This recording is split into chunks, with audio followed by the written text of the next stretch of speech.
সম্পূর্ণটাই আপনার নিয়ে বানানো। আপনি হয়তো জানেন না যে আমারে গেরিনা থেকে অপমান করা হয়েছে। এটা আচ্ছা এটা বলিস না, আমি তো না, ফোন না, দিছিলাম যখন, ওটা তখন আমি না, লাইভে ছিলাম ওটা না, না, আমি না, না, আমি লাইভ স্ট্রিম ওটা অন না। করেছি, সেই সময় তুই ফোন দিছিস। না না ওইটা ওইটা না, বলিস না আমাকে লাইভে। অপমানটা করা হয়েছে কিভাবে? কারণ আমাকে ইভেন্টে ইনভাইট করা হয়, কোন ঠিক ইভেন্টে? আছে?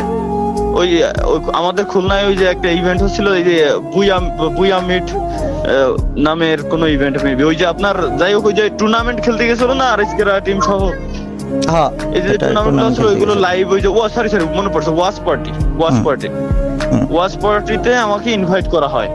আগের দিন পর্যন্ত সব ইনভাইট করা হয়, আমাকে বলে যে ভাই আপনি আপনার টিম নিয়ে আসতে পারবেন।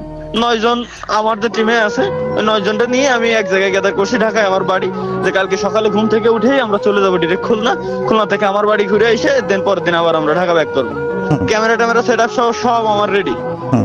এখন রাত 3টের সময় আমারে কল করে, আল্লাহর কি রহমত, ওই সময় আমি যাই গেছিলাম। হুম।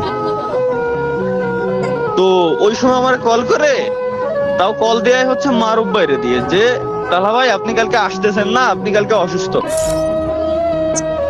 আমি বললাম মানে? যে আমি এটাই আমিও সর্বপ্রথমবার এটাই বললাম যে আমি বুঝতে পারিনি তখন।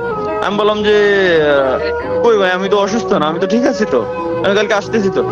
পরে মারুফ ভাই আমার আবার বললো যে ভাই আপনি কালকে আসতেছেন না, আপনি কালকে অসুস্থ। আমার নামে কিন্তু ওই যে ওই জায়গায় পিকচার টিকচার দিয়ে যে সব বোর্ড থাকে এন্ট্রি গেটে, ওই সব কিছু বানানো ছিল। পরবর্তীতে ওইটা ভাঙ্গি ফেলছে, তাও পোলাপান ভিডিও পর্যন্ত করছে।